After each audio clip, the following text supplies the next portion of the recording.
Let's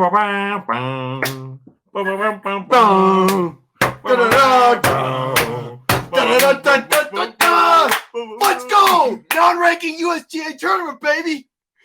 It's summertime in the USTA! Welcome to TWI in the Jackie Dockter Memorial Tennis Tournament, located in Bismarck, North Dakota.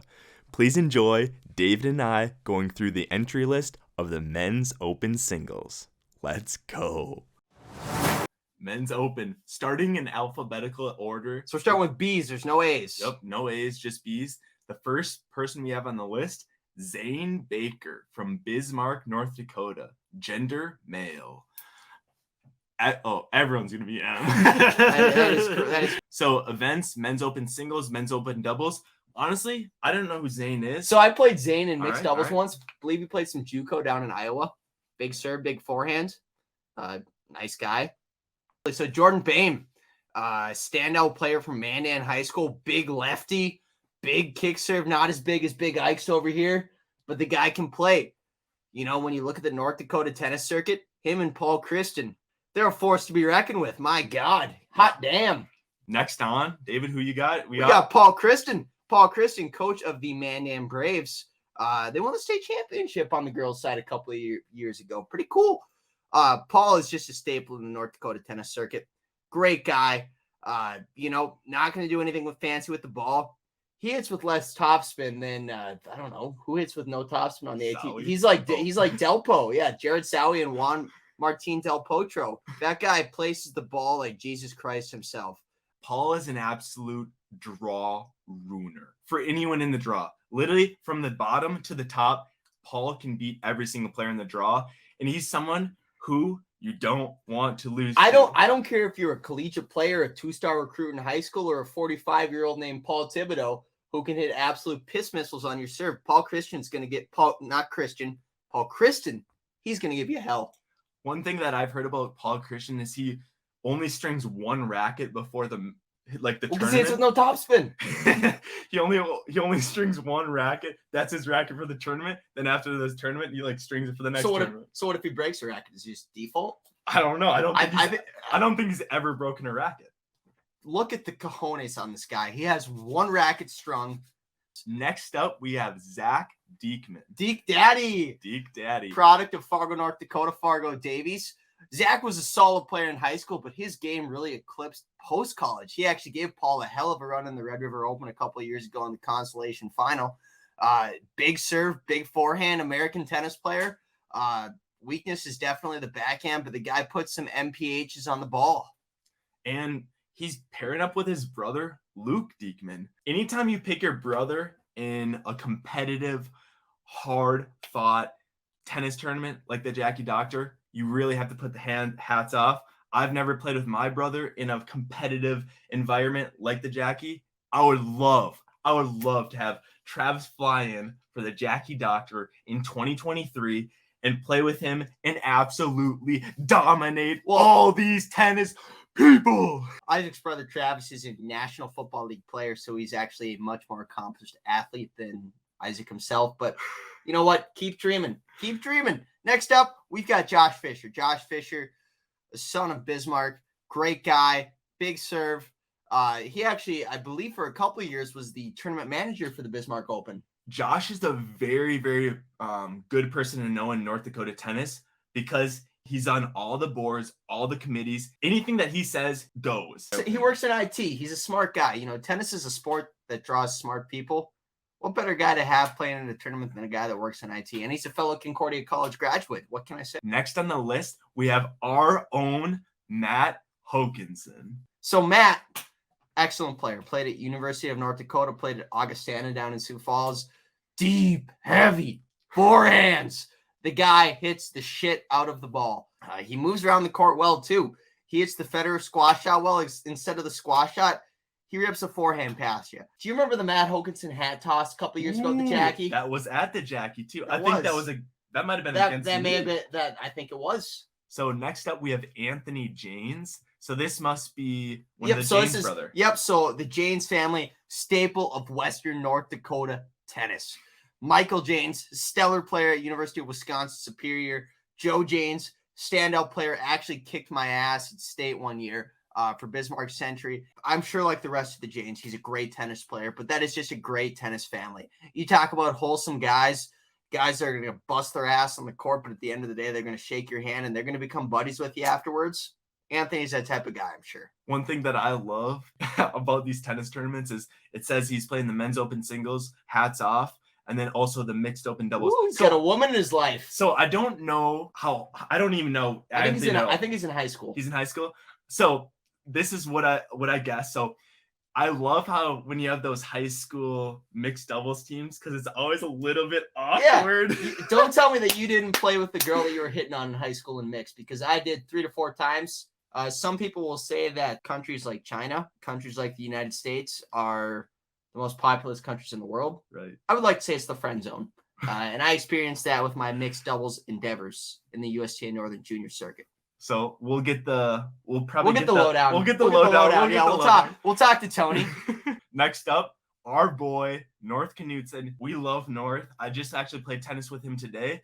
And North's a good player. North, especially. So North played at Augustana, Division II down in Sioux Falls. One of my best friends growing up in the tennis world. Big serve, huge backhand. North gets a bit tight on his forehand, but I think he grew that out through college. But North, out of all the players in the region in this northern section, has really improved his doubles in the last couple of years. Just an incredible doubles player, ferocious at the net. We used to give him shit growing up because he'd always wear a visor. But hey, future's bright. Got to wear shades. Future's white. It was at this moment that he knew.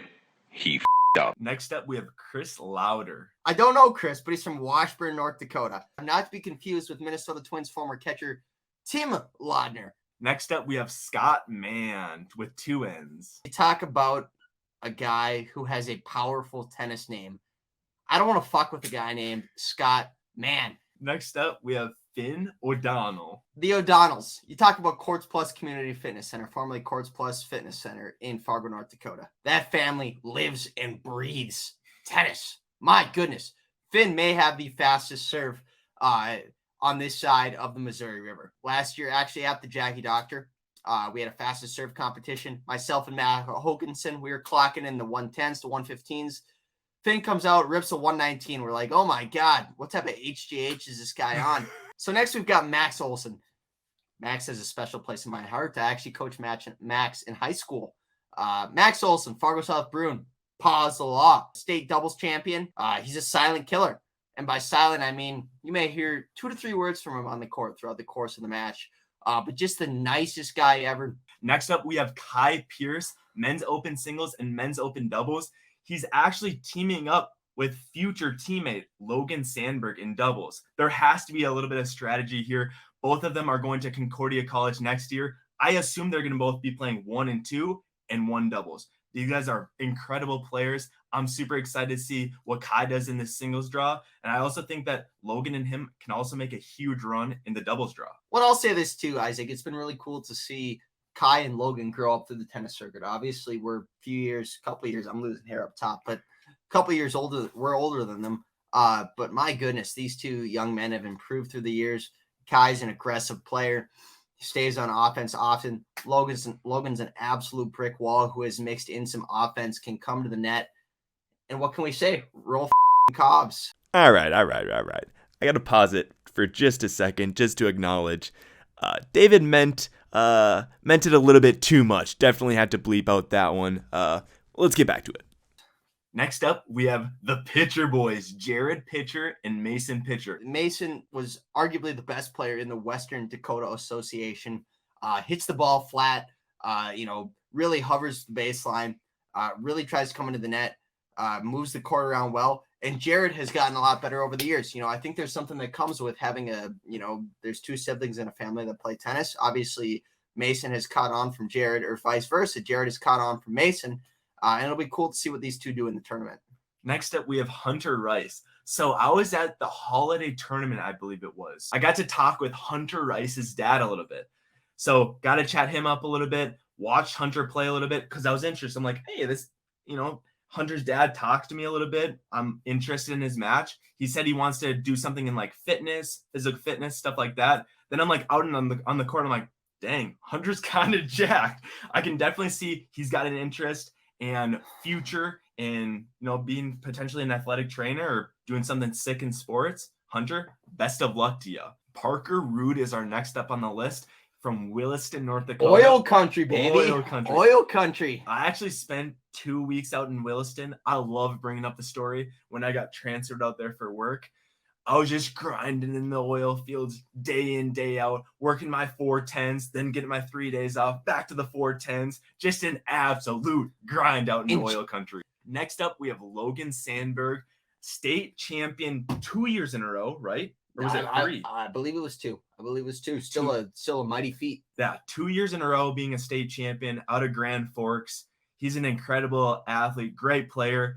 He is someone who will probably get to the round or the semifinals of this tournament. I'm super excited to see what Logan does in this tournament. Next up, we have our boy, one of the D-Gen crew, Jared Sowie, an absolute dark horse in any tournament that you play. The $15,000 Red River Open, the Bismarck Open, the Jackie Dockter, the Water Days. If you have Jared Sowie in your draw, you are shitting bricks. Kid's but in all sincerity, Jared Sowie is a force to be reckoned with. My goodness, unorthodox style of play. Played with Jared a couple times in college. And my goodness, the kid does not miss.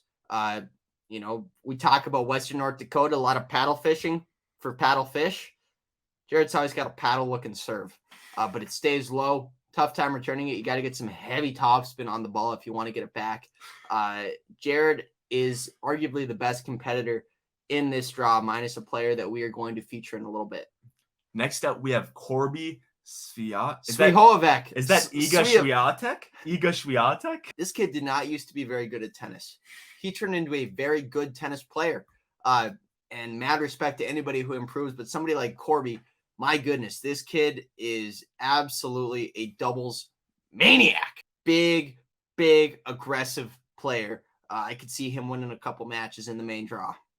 Next up on the list, we have Brian Swanberg. He is the only guest to ever be on a Tennis with Ike degenerate gambling stream. Brian Swanberg is 1 of 1 in this category.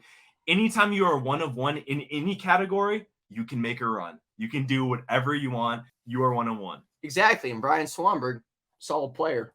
Really smart dude, too. One thing I love about hearing Brian Swanberg's story is he went to a school where you go to like 4 different places. Yeah, he went to like Korea. He went to like Williston. not Williston. He went to 4 places around the globe. But next up, we've got Isaac Toivonen. Who the hell is this guy? So that's the guy sitting next to me. Isaac's got a big kick serve. Frankly, he did beat me in a set the other day. I didn't have any problem returning his serve. He will probably be the 1 seed. I don't know how he's going to play. I really don't.